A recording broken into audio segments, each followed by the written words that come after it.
కేసీఆర్ ఇచ్చాడు గుంజేస్తున్నారు అలా BRS party BJP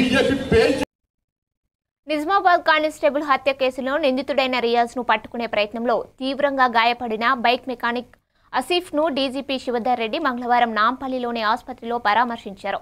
ప్రస్తుతం ఆయన ఆరోగ్య పరిస్థితి నిలకడగా ఉందని డీజీపీ తెలిపారు.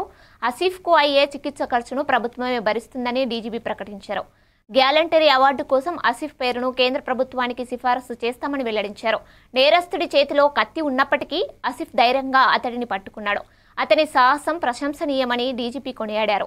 ఆసిఫ్ వెల్డింగ్ పని చేసుకుంటూ జీవిస్తున్నాడని పోలీసు డిపార్ట్మెంట్ తరపున అన్ని సహాయ సహకారాలు అందిస్తామని తెలిపారు.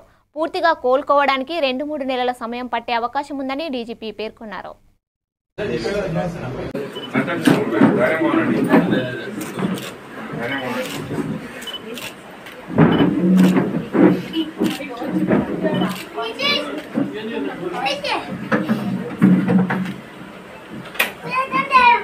కొంచెం పెద్ద బాబును కూడా